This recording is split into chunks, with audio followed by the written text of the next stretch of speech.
الحمد لله الذي هدانا لهذا وما كنا لنهتدي لولا أن هدانا الله. اللهم صل على محمد النبي الأمي وعلى آله وصحبه وبارك وسلم. اللهم أنت السلام ومنك السلام، تباركت ربنا وتعاليت يا ذا الجلال والإكرام. يا حي يا قيوم برحمتك نستغيث، نستغفر الله ونتوب إليك، نسألك الجنة ونعوذ بك من النار. یا الہ العالمین، ہماری اس حاضری کو اپنی بارگاہ میں قبول فرما. اے اللہ، درس قرآن پاک کے اس سلسلے کو اپنی بارگاہ میں قبول فرما. اے اللہ، اس کا داعیہ جن کے دلوں میں پیدا ہوا، جن حضرات نے اس کا انتظام کیا، اے اللہ اپنی شایان شان ان کو جزائے خیر عطا فرما. اے اللہ، یہاں بیٹھ کر ہم نے اللہ کے کلام اور قرآن پاک کے بارے میں جو نصیحت کی، اے اللہ جو تذکرہ ہوا، اے اللہ اس پر ہم آپ کا شکر بھی ادا کرتے ہیں، آپ سے خیر اور عافیت بھی مانگتے ہیں. اے اللہ ہمیں ہر قسم کی عافیتوں سے مالا مال فرما، ہر قسم کے شرور سے پناہ نصیب فرما، ہماری مشکلات آسان فرما، خزانہ غیب سے ہماری مدد فرما، ہم پر اپنی خاص رحمتیں اور تجلیات کو نازل فرما. اے اللہ ہم سب پر نظر رحمت فرما اور ہمارے گناہوں کو معاف فرما، ہماری خطاؤں اور لغزشوں کو معاف فرما، سیئات اور تقصیرات سے درگزر فرما. اے اللہ ہماری ٹوٹی پھوٹی نیکیوں کو قبول فرما. رحمت دو عالم صلی اللہ تعالی علیہ وسلم کی کامل محبت نصیب فرما، کامل اتباع نصیب فرما. رحمت دو عالم صلی اللہ تعالی علیہ وسلم کی شفاعت کل قیامت کے دن ہمیں بھی نصیب فرما، ہمارے گھر والوں کو بھی نصیب فرما. اے اللہ رحمت دو عالم صلی اللہ تعالی علیہ وسلم کے مبارک ہاتھوں سے آب کوثر ہمیں بھی عطا فرما، ہمارے گھر والوں کو بھی عطا فرما، پوری امت کو نصیب فرما.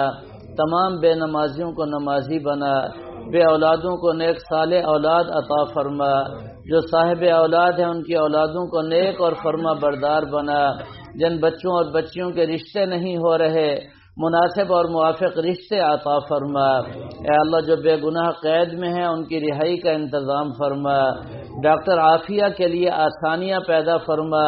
اے اللہ قوم کی اس بیٹی کو عزت اور آبرو کے ساتھ رہائی نصیب فرما.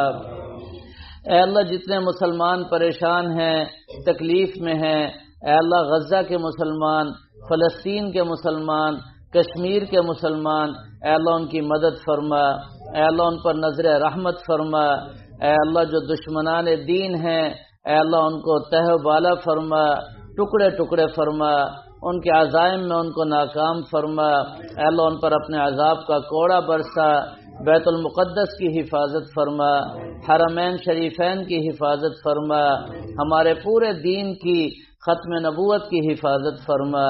اے اللہ جتنے مسلمان بیمار ہیں گھروں میں، ہسپتالوں میں، اے اللہ اس مجمع میں کوئی بیمار بیٹھا ہے یا ان کے گھروں میں کوئی بیمار ہیں، اے اللہ سارے بیماروں کو شفا عطا فرما، عافیت نصیب فرما. میرے چچا حضرت قاری محمد یونس صاحب بیمار ہیں، حضرت قاری خلیل صاحب اور ان کی اہلیہ محترمہ بیمار ہیں، قاری شاہد بلال صاحب کی اہلیہ محترمہ سخت علیل ہیں. اے اللہ صحت عطا فرما، عافیت نصیب فرما. ہمارے بھائی مہتاب صاحب کی والدہ صاحبہ سخت بیمار ہیں، اے اللہ انہیں بھی صحت کاملہ عطا فرما، عافیت نصیب فرما. اے اللہ ہمارے جتنے مرحوم بزرگ اس دنیا سے رخصت ہو گئے، بالخصوص میرے والد محترم، میرے دادا جان، میرے شیخ حضرت صوفی محمد سرور صاحب اور ہمارے بزرگ حضرت مولانا خلیل الرحمان صاحب. اے اللہ اس مجمع میں جتنے حضرات ہاتھ پھیلائے بیٹھے ہیں، جن جن کے ماں باپ اعزاء اقربا اس دنیا سے چلے گئے. تھوڑی دیر پہلے مجھے خبر ملی جہاں ایک صاحب کا انتقال ہو گیا ہے. اے اللہ سب کی مغفرت فرما، سب کے درجات کو بلند فرما، اولین و آخرین کی مغفرت فرما، سب کے درجات کو بلند فرما، سب کی قبروں کو جنت کا باغ بنا. اے اللہ جب ہماری موت کا وقت آئے، کلمہ طیبہ پڑھتے ہوئے ایمان کی بہترین حالت میں تمام گناہوں سے سچی اور پکی توبہ کر کے اپنے محبوب صلی اللہ علیہ وسلم کے شہر مدینہ منورہ میں اے اللہ رمضان المبارک کے بابرکت مہینے میں ہمیں موت عطا فرما دینا، جنت البقیع میں جگہ نصیب فرما دینا۔ اے اللہ جو مانگا ہے وہ بھی عطا فرما دیں، جو مانگنا چاہیے تھا نہیں مانگ سکے، اے اللہ اپنے فضل و کرم سے عطا فرما دیں۔ اے اللہ ہمارے اس درس کو بھی قبول فرما لیں، اس کو تا دم زیست اس کو قائم اور آباد فرما دے۔